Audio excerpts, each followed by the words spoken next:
This is 911. Do you have an emergency? Today on Rescue 911, ultralight disaster. Two friends on a flying adventure. And then, the unthinkable. It's just a heartsick feeling. On land, sea, and in the air, rescuers take off in pursuit of a downed pilot. Hold tight, buddy. Hold tight. Help's on the way. Then, an older woman is home alone. What happens next will shock you. On Rescue 911.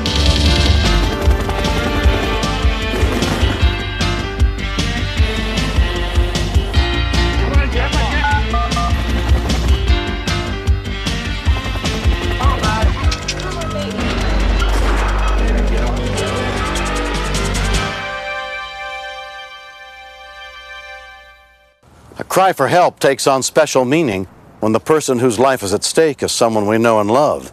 I'm William Shatner. Tonight, true stories of bravery and determination in the face of extraordinary odds on Rescue 911. We begin on the morning of August 17th, 1991, as two friends set out together on an adventure in the desert just outside Las Vegas, Nevada.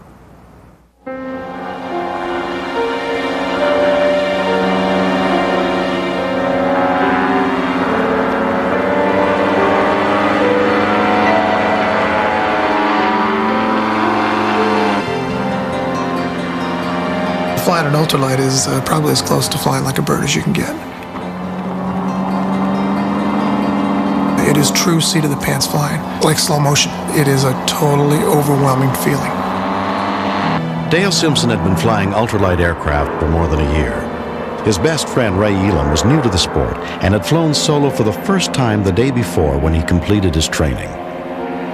Basically, you're looking down at your feet, and then below that is the world. That day, Ray was flying an ultralight he had just bought. After testing it in the desert, they took off across Lake Mead.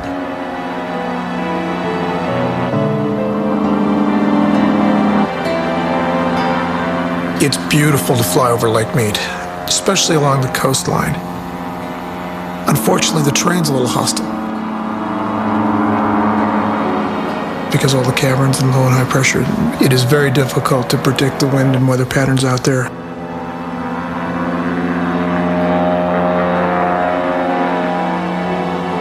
The aircraft he purchased flew a little bit faster and was probably a little more difficult to fly than what he trained in. I did give him advice not to fly that airplane that day. I offered my airplane, which was of the forgiving type. But there wasn't anybody going to keep him out of that airplane.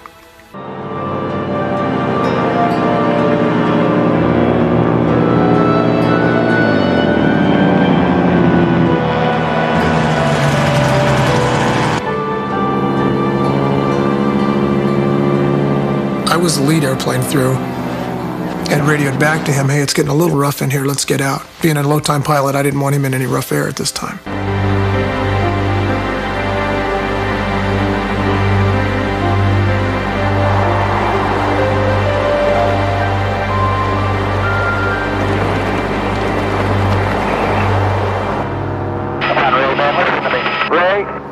There was still no response. That was alarming because communication was so crystal clear and we were so close. I'd probably already put him in a bad situation by being where I was, in the position over the lake. You always think about the worst, I guess. You could see the silhouette or the outline of his aircraft, and then you could see the mountain. Well, at first you lose your depth of field when you see that. So at first I thought, okay, he's all right, he's flying. And then there's that split second where you know. It's just a heartsick feeling. It can't be real. This cannot have happened. When we continue. As far away as we are from Las Vegas and from a trauma center, I didn't think that there was any possibility we'd get the patient there alive.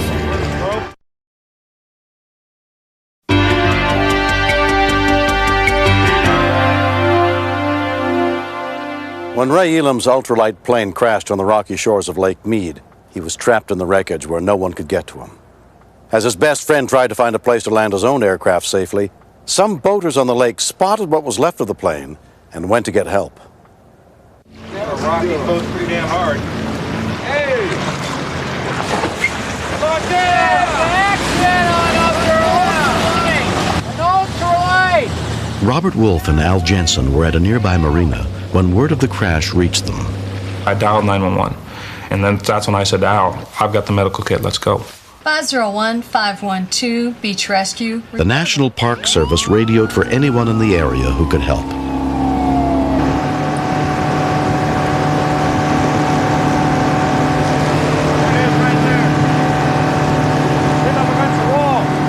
It looked pretty bad when we first saw it. We weren't sure if he even lived at first. The way he hit that cliff, though, I don't know how fast he was going, but... You okay in there? Any wave from the water that would hit that wing, you could see the plane move. My first reaction was, okay, if the plane's falling in the water, let's stop it, you know. I need some help. We found out then, okay, he was alive. Got some line? Throw the sledgehammer. Grab it out. We were just trying to secure the plane without moving him. Hold on, buddy, we're coming. I need some help. Rope. You keep saying to yourself, he's going to walk out of there. He probably didn't hit the cliff that hard. He probably landed on top of the cliff and tumbled down. He's going to be all right. Better judgment, of course, is telling you something different. I'll hold it out. Go ahead. Oh, it's slipping more. Hold on to it. And then once we got the plane secure, it kind of got worse. He was complaining about gas, and no one had climbed underneath the plane yet to where he was. I have gas in my eye.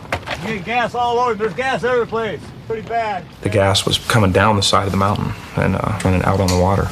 So just that ignition of a boat. Take those boats back here. There's gas all over here.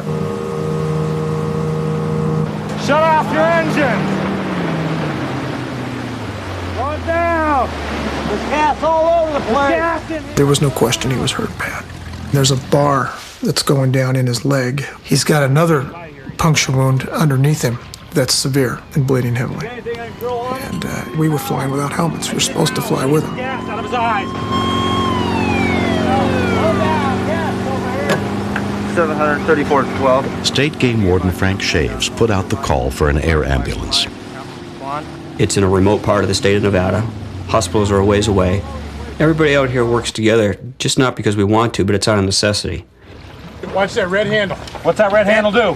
That's a rocket. Oh, no. Ultralight aircraft have a ballistic recovery chute. They're rocket deployed. That'll blow us right off this cliff. Oh, okay.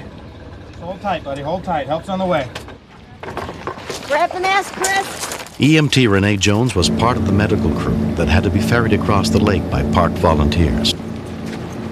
Our first thought when we saw the aircraft was that it was going to be one of those scenes where we work our hearts out, and as far away as we are from Las Vegas and from a trauma center, I didn't think that there was any possibility we'd get the patient there alive. He was in an incredible position.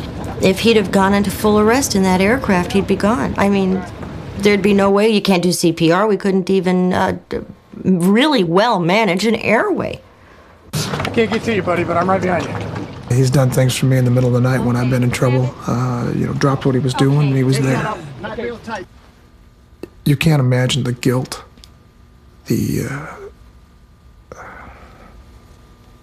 it's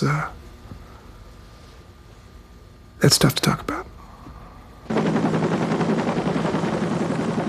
The Flight for Life helicopter arrived with a crew including flight nurse Keith Frederick. We realized that the golden hour was ticking and that there wasn't much time left. Got it? I'll give you a hand when you get it. Yeah, where's that hacksaw? We got a hacksaw yet? He had probably sustained neck and back injuries, and from just the mechanism alone, we were concerned about other injuries that he could have possibly sustained, which would have been internal in nature. All right, what do you guys got? Here he is right here. Got a hacksaw. Impaled object there. Yeah. Got any more dressings, John? Let's send some more dressings up. Okay, he's gonna go now. He's gonna go when I break it loose. Ready? Okay. Okay, backboard right behind you. He was maintaining a fairly good level of consciousness while he was hanging upside down. But as soon as he was spinally immobilized on a board, he started to lose consciousness very rapidly, and it was real nip and tuck. The pull the meat back out with it. Right down in. Keith, your IVs are on the chest. By the time Ray reached the hospital, his vital signs had begun to stabilize. he was admitted with fractures of the spine, pelvis, and hip, and underwent 3 operations by orthopedic surgeon John Thalgott. He was treated marvelously well in the field. It's a miracle that he wasn't totally paralyzed from this and didn't die in the water. He was in an awful position right from the get-go, and it seemed as though all the elements were going to be against us that day. So I was not only surprised, I was damn glad that he made it, I'll tell you. Now you're a bionic man with all this metal, but playing sports and back to work again. You heard about that? As soon as I heard Dale, he yelled to me, "Buddy, you're going to be okay. Buddy, you're going to be okay. I'm here. I'm here." And that meant a lot to me. And I think about that that he was there when I needed him.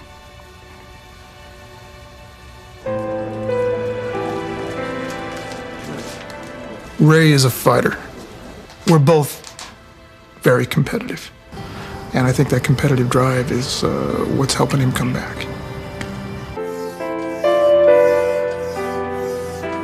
Throughout my life, I've always done for myself. Never needed anybody, never needed any help. Naturally, I was wrong in a big way. Here, I was facing which could have been death in many ways over. And people came from everywhere to do what they could to help me. The only thing I ever saw the whole time was the back of his head.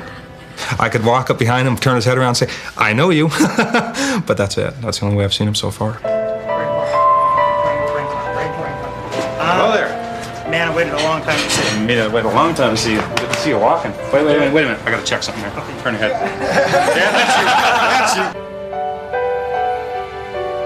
you. My engine just died, and me being a new pilot, I had my hands full and then some. I can't be happy with that. It is a very safe sport, but I'm through flying. I had a very eerie feeling the first time up alone. To me, that's an omen. This is something that I don't need to be doing, and for once, I'm gonna let Dale win. That's good. Accidents happen.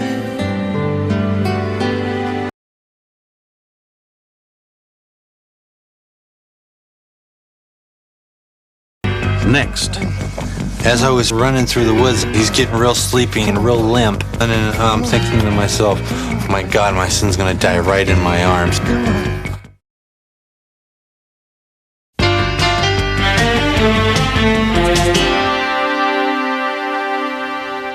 On March 8th, 1992, Nancy DeMorgandy and her husband took their 4 children and some friends to a wooded area near their home in Pinellas Park, Florida. Before the day was over, they discovered that for all its beauty and wonder, nature can also hold some very deadly surprises.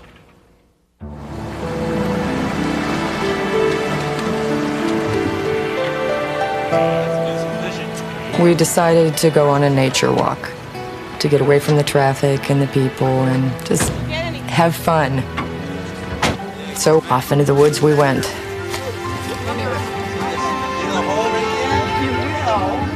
My husband Daniel always walks a little bit ahead of us.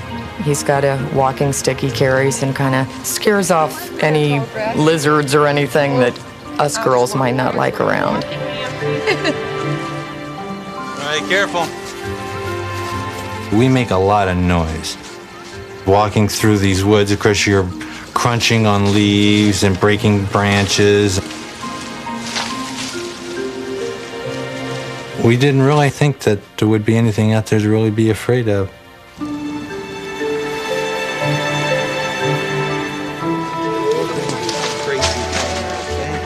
I agree, I second the motion.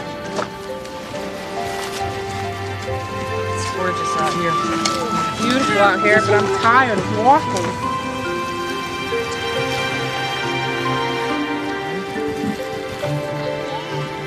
Yeah.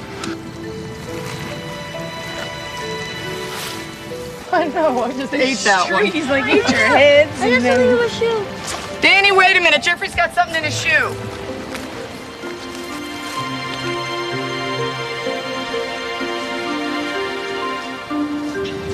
What is it?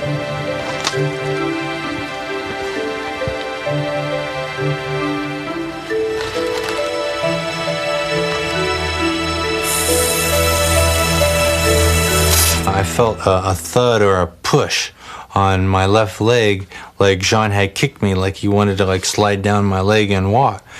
And I turned around to throw Jean back up on my hip when I looked at my oldest son, Noah, and he had this look in his eye like just sheer terror.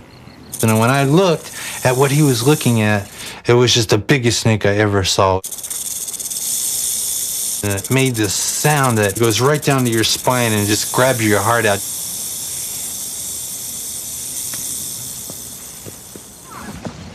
Danny, what is it? Danny! And I checked Noah. I says, "You okay?" He said, "Yeah, I'm okay." And then I checked Jean, and I started frisking him from his shoulders, and I came down to his butt. I was scared, but I didn't understand what had just happened. Danny, what is it? I turned around, and I pulled his pants down, and I just saw blood. I didn't know it was a rattlesnake until I heard the sound. It was like a death horn. With all of my being, I ran just as hard and as fast as I could because I knew that this is a life and death situation. Because I knew the size of my son, I knew how big the snake was, and I just put all this anger and frustration and just everything that I had in my body to running to get him to the fire station.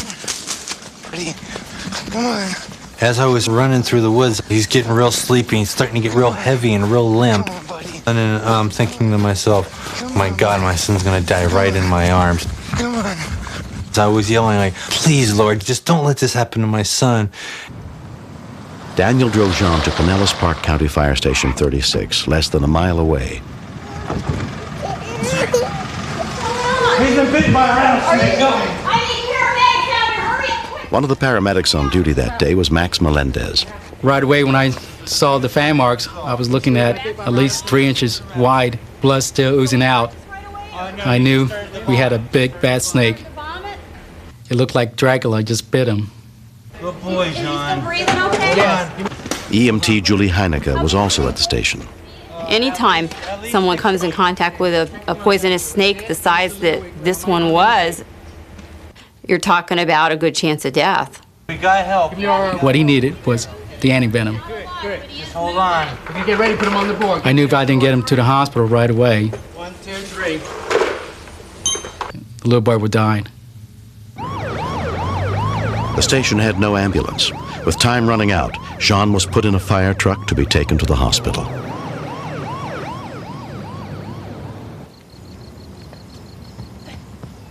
By the time I got out of the woods, I couldn't breathe. I looked down the road, and that's when I saw the fire truck, and I just started running for it. Nancy! Sheer terror was going through my mind. All I wanted was to get to Jean, and I couldn't reach him. The harder I ran, the further away the fire truck got. That's when reality hit, that it was a lot worse than I thought. And I really didn't think I'd ever see him again. S06, please advise, man on offside. He's still breathing. Stay with us. I'm sitting there and I'm looking down at Jean, and he takes these 3 heavy sighs, and then his body went totally limp. I mean, I was holding his hand, and I could just feel his life force just like leave his body. That's what it felt like. A little bit longer. Okay. Julie, check his legs down. I just fell to pieces, and I just started screaming, Jean, don't do this, don't die. At Humana Hospital North Side, 3-year-old Jean was put under the care of emergency physician Beverly Wilshire. Antivenom can cause serious allergic reactions, in fact, even death in some instances. So I had to clinically assess the situation and decide, well, should I go ahead and give this without testing it first? It's okay, sweetie. It's okay. He looked listless and unresponsive and very ashen in color.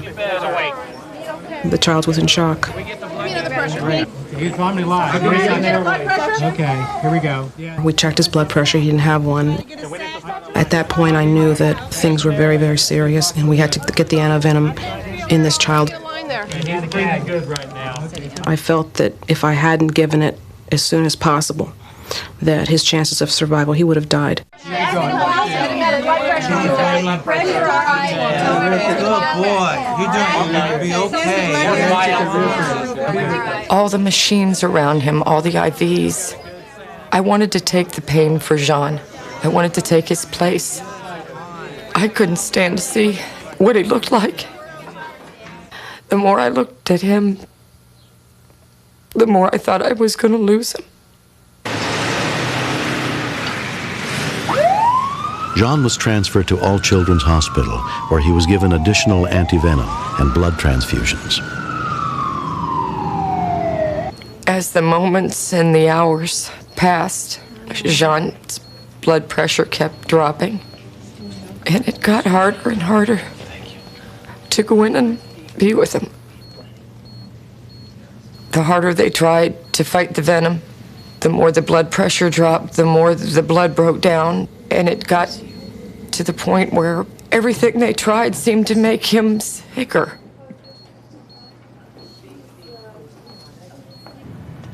After 3 days, the little boy's condition slowly began to improve. Yes, Mama's boy.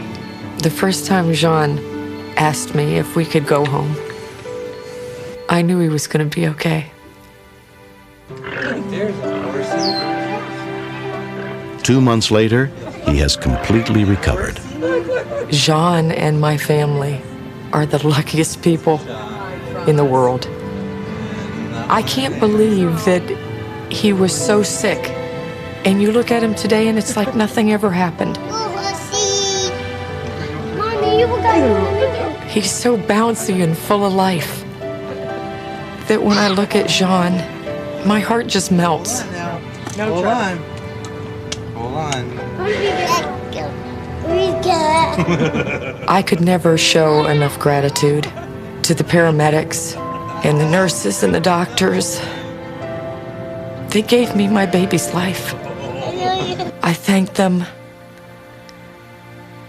and I love them. Give him a carrot. Here, put it on your hand flat like that. Real flat. There you go. Real flat. I did everything humanly possible to save my son, and I know that Max did everything he could, and the hospital did everything they could, but when it all comes down to it, it just wasn't his time to go. Next. I couldn't believe it was happening at all. I thought my friend was dying.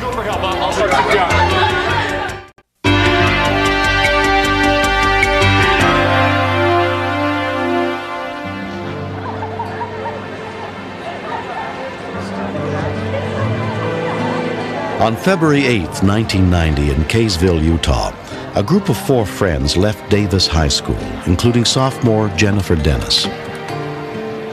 We were goofing around, and in the car we just got on a conversation of how kids got high and stuff. One of Jennifer's girlfriends was also along that day. The subject of butane was brought up because our friend told us about doing it and we wanted to try it. The only thing we knew about it is that it could give you a high for 10 minutes or 20 minutes or however long.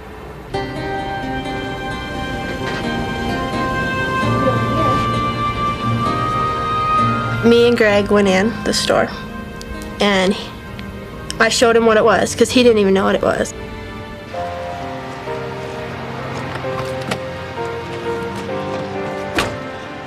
Got it. Greg had an idea that Scotch Guard could get you high too. I don't know if he'd done it before or if he'd seen it done.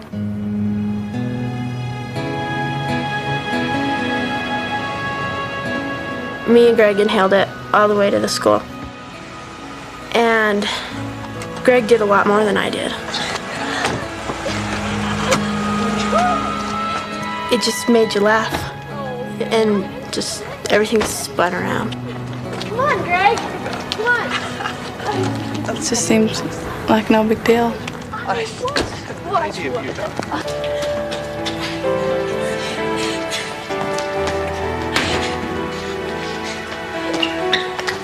When we walked in, Greg fell.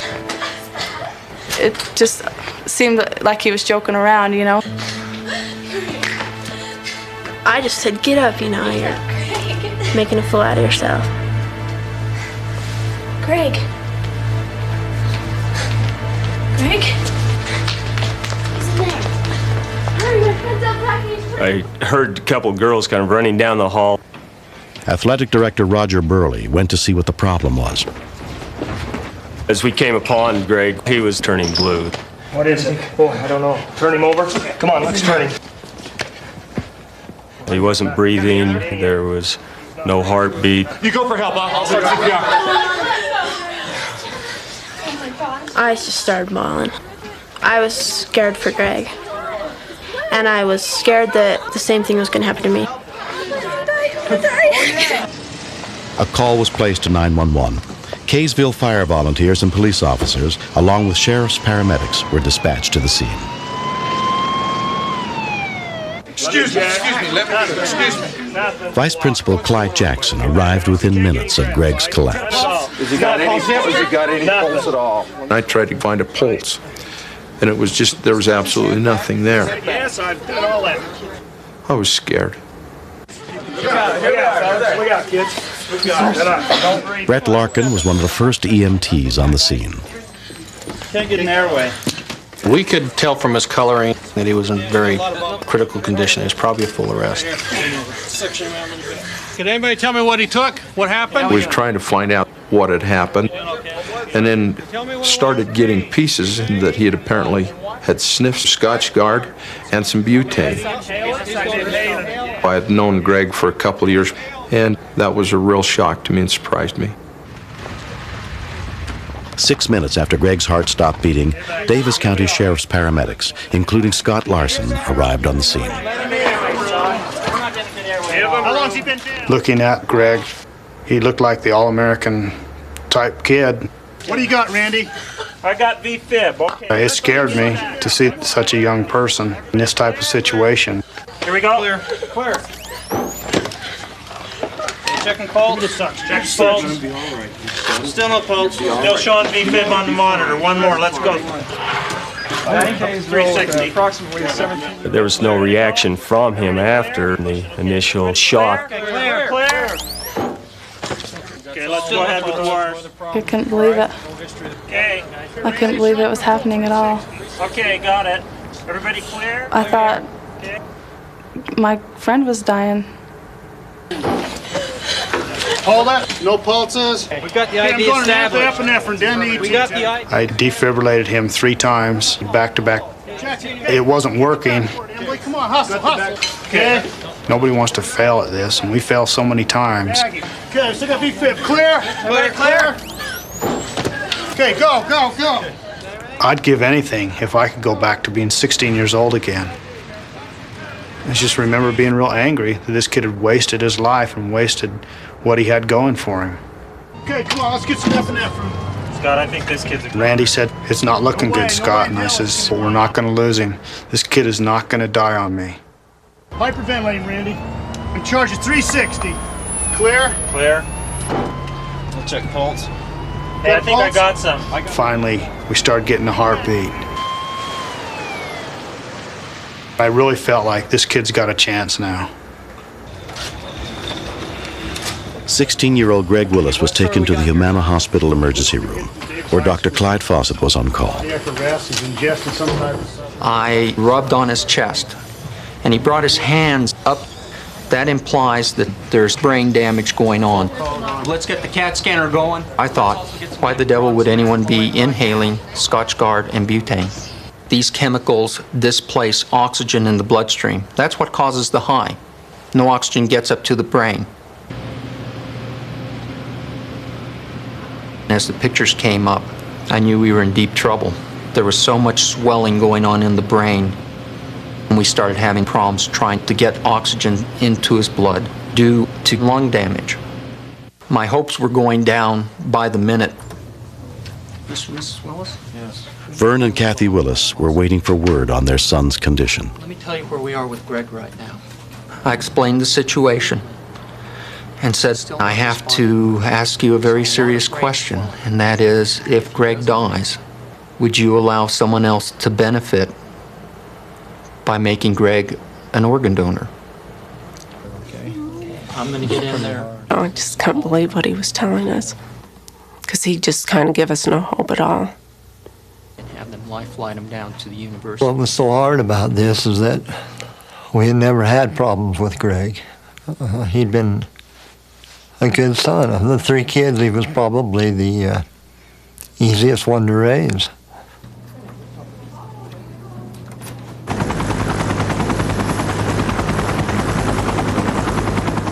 Greg was transported by life flight to University Hospital in a deep coma. His chances for survival were slim. Greg, this is Mom speaking. You've got to start waking up, hon. They were saying, you know, if he came out of it, he might be a vegetable. And I just said, well, I want him back any way, shape, or form. I'll take him. Wake up, baby. We just kind of took turns staying with Greg and talking to him. And at one point, he did open his eyes, and he started to cry. And then he went back to sleep. We're all here with you. We're not going to let you go. It was just a very empty feeling. She'll be here in a few hours. I didn't know what to say to him. Grandma and Grandpa, they're all out in the waiting room. I just held his hands.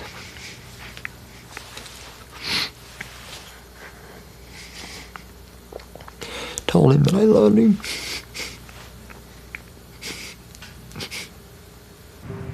Amazingly, within a few days, Greg's lungs began to heal.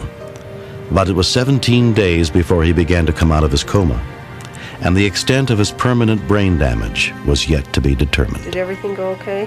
He couldn't roll over. He couldn't sit up. He couldn't feed himself. Hear him? Okay, here, Greg, talk. Say a word was really tremendously hard for him. Dad. I thought, well, these people are really good here. They can really fix him up quick. Did you hear that, Bert? I still didn't realize how long it was going to take. Okay, here we come. I went to all his therapy with him and just pressed him. Don't give up. Keep going. Good job. He was very frustrated, but he hung through it.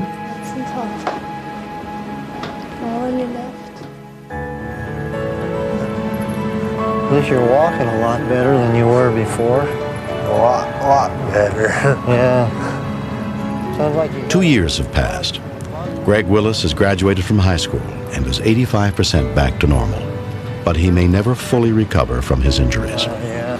I can't play basketball like I used to play, and I'll be in therapy probably for my whole life. But I'm not really taking it hard right now. I used to say, geez, at least I'm this far, and maybe I can go farther. 2 years ago, I was involved in an accident that almost cost me my life, and I sniffed butane and Scotchgard. In an effort to prevent others from making the same mistake, Greg and his mother are telling his story to kids throughout the state. No one told me that I've done it before. I wish that I knew and would have told him, quit. It's gonna hurt you. My mouth would start making... I just didn't know. None of us did. I wanted to do it, to see what it was like. I do not know why I did it. Probably just to act real cool, you know, and to impress the girls. I tell them that you could be worse than I am right now, because I was one of the lucky ones. Oh, it's so funny, you look like a rabbit. With the crisis, we were a lot stronger family. It just brought us that much closer to each other. No. What's going on? Huh? Hey. Sometimes if I dwell too long on what happened, what he went through, it gets me emotionally. So I just have to change my train of thought and look at where we're at now and the good things that have happened from it. I've never seen anyone in as bad a shape as he was that really pulled through and now is functional. That's an act of God, an act of youth, whatever you want to call it, but that's a miracle.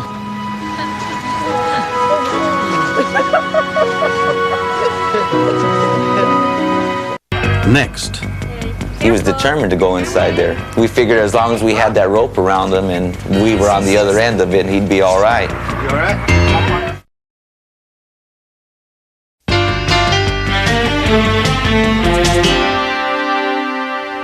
Day in and day out in small towns and big cities throughout the country, Firefighters routinely save lives of men, women, and children they've never met. But on February 3rd, 1991, in Rosemead, California, Chris Perez discovered that sometimes firefighters choose to go well beyond the call of duty. There or something? Yeah. Amos told me go through the mud.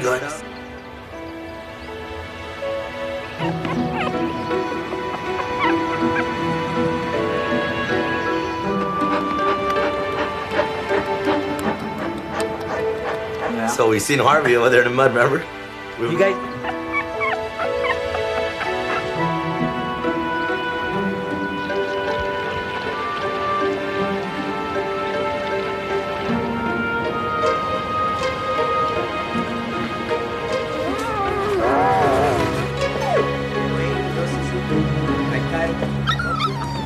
I got the bike out, but he fell, man. That afternoon, Chris had invited a few friends over to the house, including Amos Garcia. Chris went outside to go check on the dogs because they were kind of barking more than, usual. I noticed the puppies were there, but Sparklets wasn't around. Let's go look for your mom. So I went out in the backyard, Sparklet! looked down the hill, there was no sign of Sparklets. Sparklets! And kept going further back in the back of the yard. There was a few bars missing from the drainage, and I noticed there was some barking from down there. Sparklets! Sparklets had fallen in there. Sparklet was trapped somewhere inside the steep 75-foot-long pipe. Chris's mom, Olivia, was just returning home from shopping with a friend.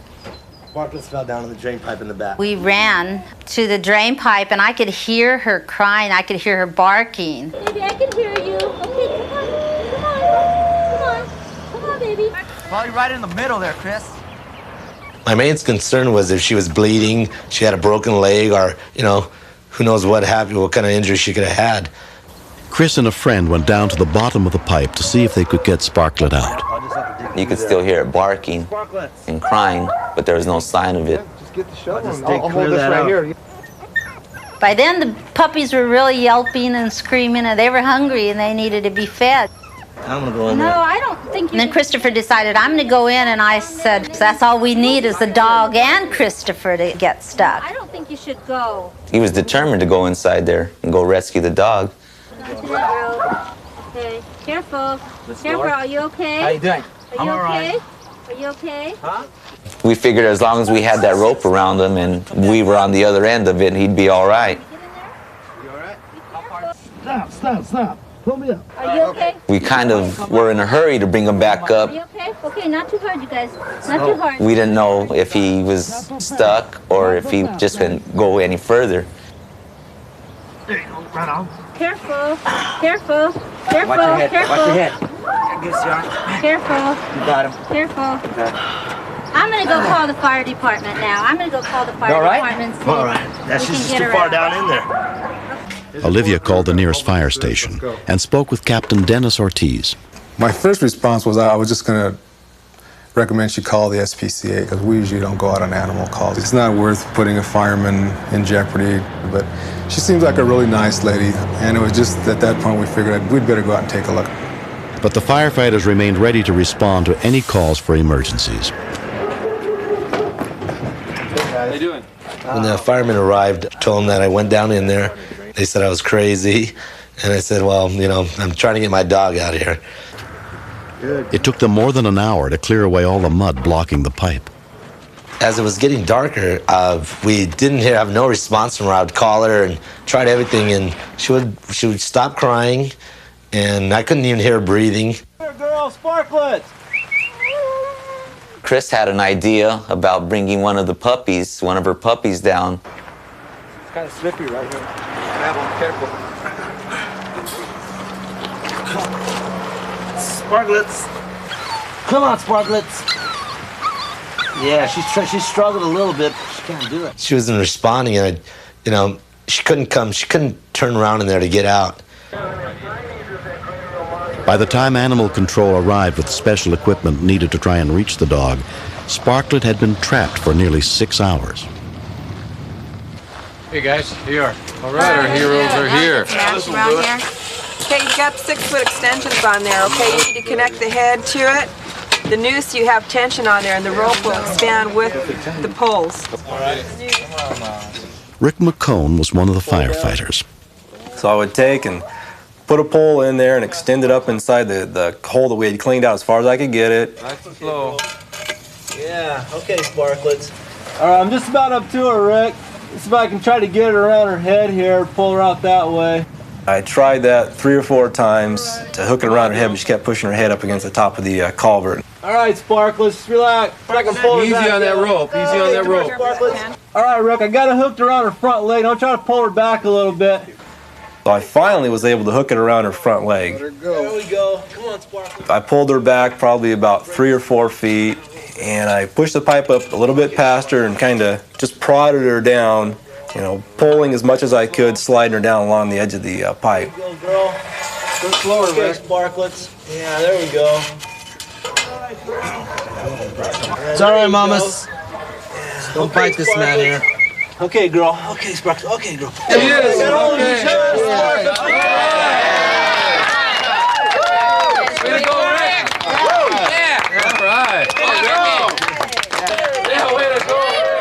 Everybody was just clapping and whistling. Oh, I gave her a big old kiss, big old muddy kiss, and I was happy.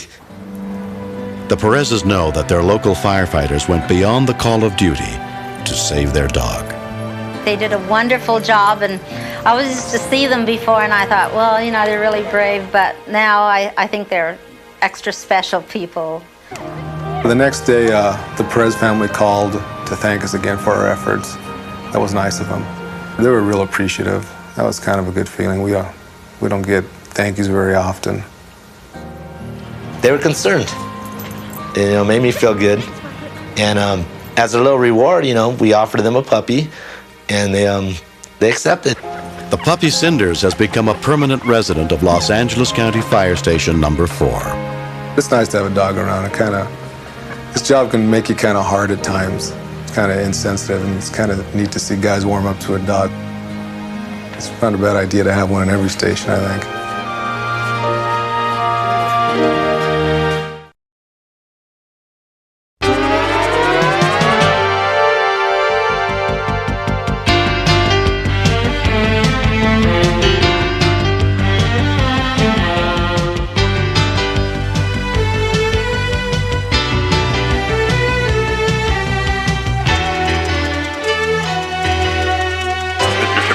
Step out of the car, please.